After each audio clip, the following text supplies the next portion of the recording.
Welcome everybody to Frax Check, your weekly Frax vibe check. I am your host, Capital K, and I'm joined by my co-host, DeFi Dave, and our producer extraordinaire, Sam.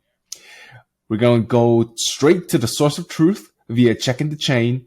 But first, before we dive in, please gently love tap that subscribe button so you can keep up to date with us and everything going on Frax Check. And also, please subscribe to our Substack at flywheeloutput.com. And not to mention, join the conversation at Flywheel DeFi on Twitter and Telegram. Do you hold ETH but don't know what to do with it? Want to earn those juicy liquid staking derivative yields but don't know where to start? Well, FrexETH is there for you. FrexETH is Frax's native LSD solution, allowing you to earn boosted yields in multiple ways on your ETH. If you want to get started, go to app.frax.finance and turn your ETH into FrexETH today. All right, boys. This week, I call this week same, but different. Again. Same, but different. Again. Okay. We've pretty much been in this, I don't know what they call it, just standing position, trending. We're just trending right now. So on the next slide, you'll see that we have the supply of 1.045 billion, which is unchanged from the last week. So no new details here.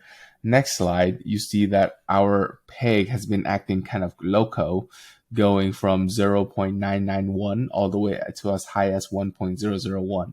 So again, we're still trending, trying to find solid ground here, but honing in on a very steady peg.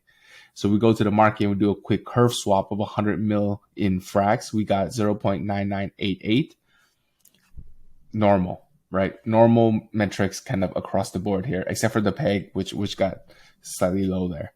And then on the next slide, you'll see our collateralization percent and our decentralization percent. These saw slight moves. The collateralization percent went up by like 0.5% to 92.5. And on the decentralization percent, we actually dropped to 23% from 23.9. I need to update the numbers here. But overall, very, very simple metrics, or rather standard across the board. No large movements. Gone up finally by 5%. less. Wow. This is where you insert that meme of like the guy's face is like when it's like just up by 1%. Yes, that's exactly what this feels like. But you know what?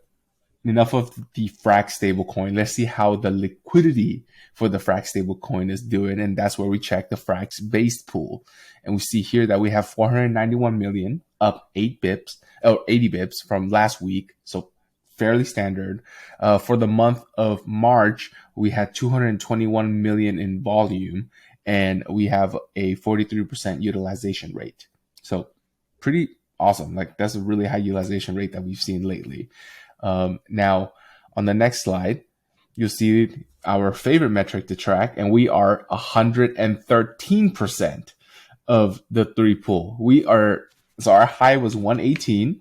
This is our low as 113. So if we stay kind of ranging between, I would say 110 to 120, I think that's a really healthy ratio. But so far so good. We're holding on to the crown. So I'm very much happy there. It's been a month. There's actually a month since we crossed the three pool without showing any signs of weaknesses.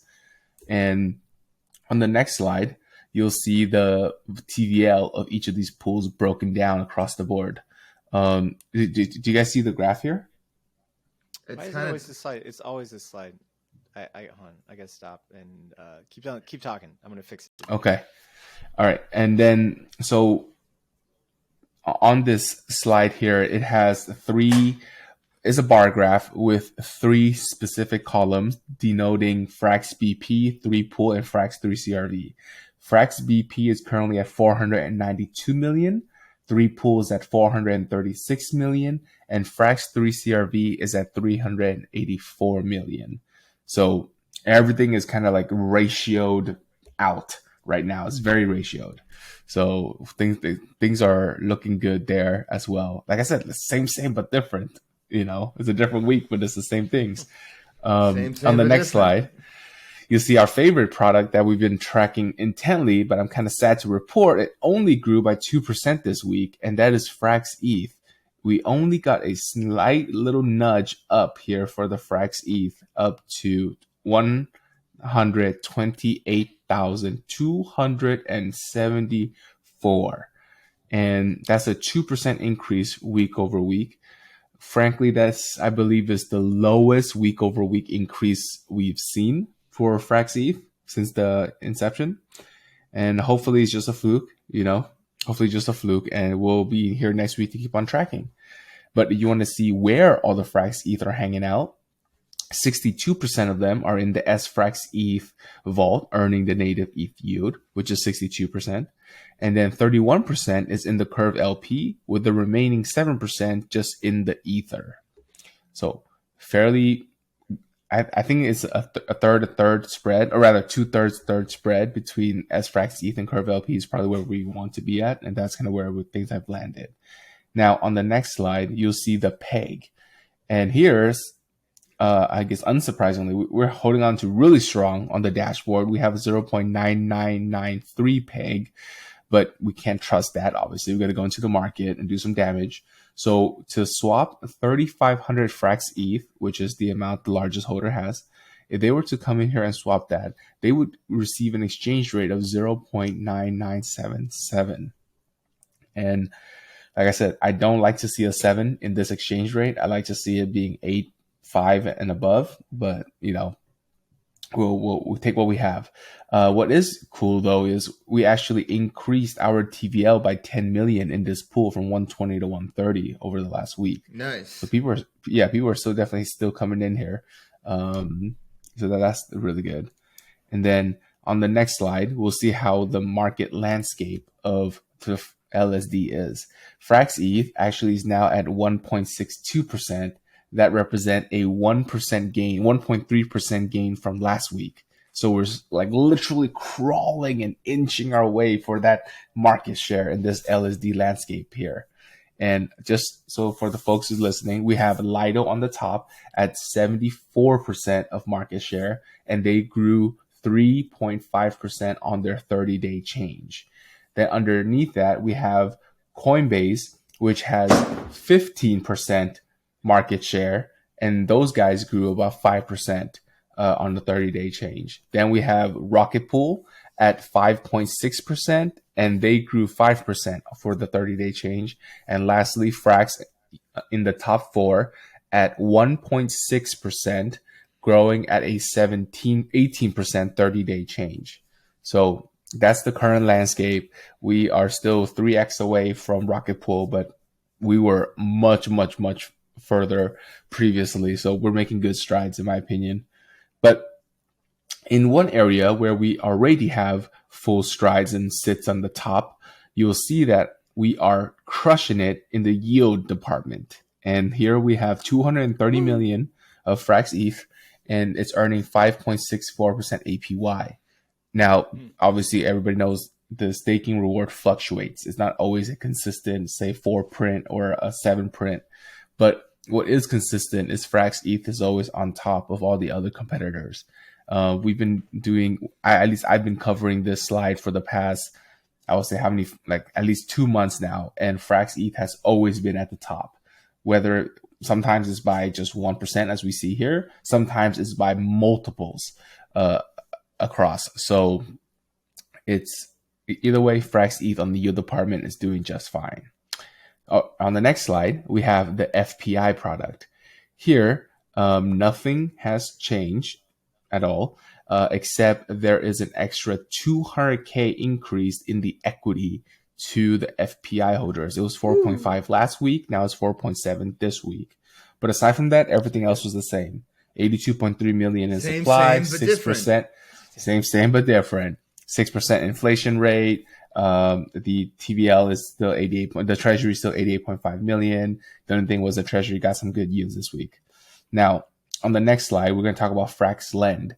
Here, we have, we're slightly trending up just so slightly. If you, we have a supply value graph here, and you see that if you were to take a look at where we started, which is way back in November or so, all the way up until now, we're pretty much flat in terms of supply value. And then in the collateral value, we're pretty much, again, also flat as well, meaning the assets inside the FRAXLEND. And right now we have about 148 million in TVL. And out of that, 37 million is borrowed. And that represents a 64% utilization rate. And frankly, I want to see that in the 80, 75, 80. I think that's when things are most kind of efficient and safe. Not everything is levered to the tits. But right now I feel we're slightly underutilized. But on the next slide, you'll get to see some of the pairs that are offered on FRAXLEND. And I wanted to highlight this here on the tippity top. It's kind of crazy to see FRxETH rather, FRxETH, to get a supply of 131% and a borrow of 150%. Again, they're going through a migration from the V2 into the V3. So, I mean, I guess you can go in there for the time being and earn that, but just know that is short-lived, as we've seen. Yeah. Huh? Deposits are closed for V2. Deposits are closed for V2. Yeah. Okay, so you can't even. So folks in there are just, they just got to move out. Like whoever has an FRxETH position, this is your public service announcement to move into the V3. So you're getting wrecked. What are you doing? Yeah, you are getting wrecked with a capital W spelled correctly. Now, what's kind of unique here is like CRV is always on the top. Like people are always leveraging CRV, and that kind of speaks to the power of the flywheel, right? Like we're creating a product that Curve doesn't naturally have, which is the leveraging component. And here you see that people who hold Curve clearly likes to leverage it. So that to me screams like a nice partnership or product market fit. But speaking of Curve and DEXs, and we need to talk about the last leg of the DeFi Trinity, and that is the Frax swap. And boys, we hit a nice 70 million in TVL. I need to update the graphic here, but it's 70 million in TVL is like 69.96 or something like that.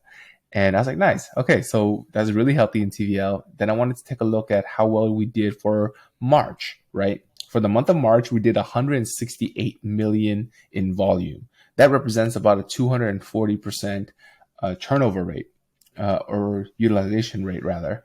No one talks about this, right? But that is like ludicrous for a thing to turn over at that quantity. Like the dollars are being used doubly. So I love to see it. And then on the next slide, you'll see some of the top volume. What? Oh, go back a sec, I guess. It's not really showing up. One second. Okay, I'll just talk about it. Okay, so I guess it's just done dragon. But this is for the last 7 days. I ranked them, and most of the Frax swap pairs are on Ether, though there are pairs on other chains, but it's on Ether mainly. And for the 7-day volume, the largest pair is the FXS and Frax pair on, I believe, it has 45 million in TVL and 20 million in volume in the last 7 days. It's the only place for you to buy Frax, or Frax shares to be exact. Then second, immediately, like it just kind of drops off a cliff almost. The second volume is 1 million in the last 7 days, and that is for Frax and WEF, which has a 3.7 million TVL in there. I should put an APR column next to this. I'll probably calculate that for the next one. But this is a new addition to the Frax swap. I wanted to highlight, thanks to Sam's suggestion, of including some of the top pairs so people know what they can do with Frax swap. Okay, moving on. On the next slide, we're going to talk about the profitability. And always, we start with the AMO holdings. So we have in the total AMO, we increased by 70 bips. So frankly, kind of small, but in the scheme of things, it's quite large. That's still about like 10 mil or so. So first here, for the Curve AMO, that went up by like about 3 million. The liquidity AMO received the largest benefit, went up by 7 million. And the investor AMO went up by like a nice 2 million. So in aggregate, it was about like 10 million or so that went up. But let's double click into what our profitability was in March, because we had just finished March. On the next slide, you'll see that we have a profitability, or rather a loss of 140K for the month of March. We received 1.47 million in revenue and 1.6 million in expenses for the month of March. And that gives us 140K in losses. But it's all right. We expected that. We are definitely, like I said, still in the growing mode. We're still trying to get FrxETH there. And maybe once Shanghai comes out, we might not need to bribe so much. I don't know, because we don't need that deep liquidity for FrxETH anymore, since you could just kind of unstake yourself. I'm curious about the withdrawal and queue times for Shanghai, though. Mm-hmm. And that's going to require, for sure. For people who want to swap like in and out, that's going to require a pretty deep liquidity pool. So we'll see. For sure. And yeah, I mean, we posted. I actually posted in the group today a link that we can include here about some people did some analysis about what those withdrawal times are going to be. How long that's going to take. Yes, Sam will hook us up there. And then, I usually stop here, but there is more. Like I said, same, but different. On the next slide, we have the FRAXLEND revenue.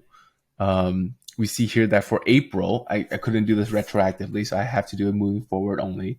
In April, we've made 14.4K so far in the FRAXLEND AMO. And I'll be tracking this obviously moving forward, so we would have a monthly number by the time we finish April. So, but really quick, the FRAXLEND AMO has minted 65 million Frax, and 37.5 million Frax is put to work right now, with a total allocation cap of 111 million in Frax. So we have a lot of dry powder per se to facilitate. And then on the next slide, you get to see what we're doing on the liquidation front. For this month, we have yet to get any liquidations. So, Good job, team. Stay safe. Staying safe. Stay safe out there. Good job. Good job, team. No liquidation. We don't want to see liquidations here. 0 is the number that we want to see, right? That's true. I'm covering it, but I'm rooting for 0. But sure, we make a little bit of money, but we lose that person who's borrowing, right? Indefinitely. Right. They're pissed. So we don't want any liquidations at all. Yeah. But good. Yeah. Good job, team. Manage your leverage. Yeah. Good job, team. And then, obviously, FRAXLEND isn't the only AMO that's printing. We got to take a look at the FPI. Though, granted, it is not an AMO, but it should be highlighted as part of revenue nonetheless. So the revenue here is a loss, rather, of 25K for the month of March.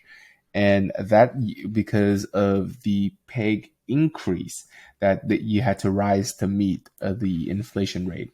But regardless, like I mentioned earlier, there's a massive excess of like 4.75 million in equity, quote, equity.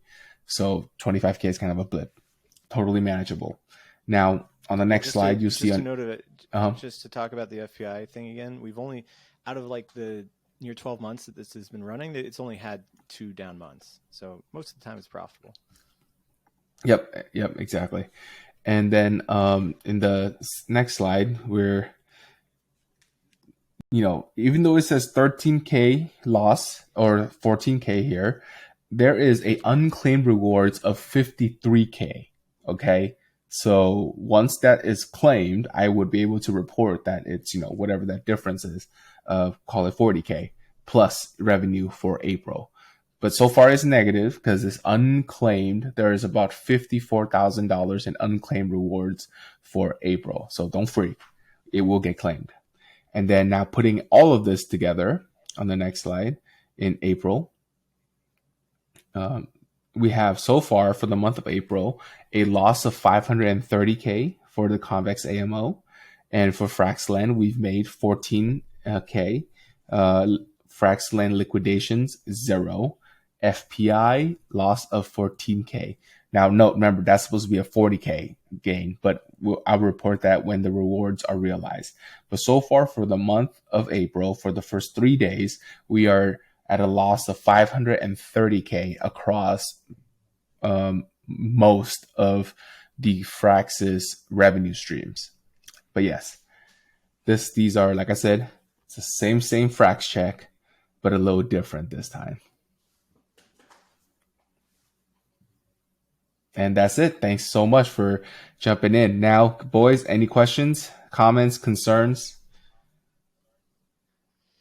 It's pretty good. I'm wondering how we can get the is Convex always going to be in the red month to month? Because I think since the beginning of the year, we've always had like 100 or 200K loss on. Yeah. Or is that just the cost? It started. Yeah, it started in November. I call it No Profit November. That when we started going into the red. And then we've kind of been red. Some months we got really red. Like I think we're in like the high 600s or something like that. But yeah, this is just less. The reds are less. Yes, the reds have been getting less. This is just large because it was only the first 3 days in April, right? We just paid a massive bribe and we have yet to collect anything. So it's not representative of what it will be. This is just representative of what it currently is. So yeah, it's interesting. One of the people that I follow on Twitter, his name is John Galt, and he has been sharing a bunch of slides about how the Vodium bribes have changed over time. And let me see if I can pull this one up. Let's see, because what he was saying essentially was that if you look back at the height of when Frax was at $40, right? And you look at it now, the total amount of money going towards the Vodium bribes has collapsed a lot, right? Here, this is the tweet that I was looking at. I'll share this. Pull this one up. Okay, so this is John Galt, and he had this nice thing saying like how far we've come in a year. The number of pools bribing on Vodium is up 2.5, so there's way more pools that are in Vodium from to 36 from 14, but the total spend has tanked to 2.3 million from 17 million, as the number of convex finance votes being bought has increased slightly to 40 million from 35. Wow. No wonder CVX is at $5 versus $30 last year. And this is his tweet from March 2021, where he's like, "Let me get this straight: $17 million was just spent by 14 protocols to get about $35.4 million worth of convex finance votes through the Vodium protocol for 14 days, after which the cycle repeats." And we can see here that the top pools at the time were the let's see. Was it the MIM-UST pool? Look at that. $65 million in, am I reading that right? Or 65 million CRV or something? I'm not sure. Oh, reward. The biggest ones were the Frax, right? Oh, here it is in dollars, right? So Frax had the biggest one for its Frax pool, probably Frax 3 pool at the time with $6.8 million. Then UST Wormhole was getting $4 million of rewards at the time. Wow. Yeah. And then CVX Frax shares, so Convex Frax shares was getting $1 million at the time. And then FRxETH is up there with 1.2 million at the time. And now, taking a look at it, let's go back to the last. Actually, I don't think he has. No. No, he doesn't have it here. But it's interesting, you know? Like, I'm the next cycle, like we've talked about this before, the next cycle is going to have to lead with the Vodium coming back in some respect.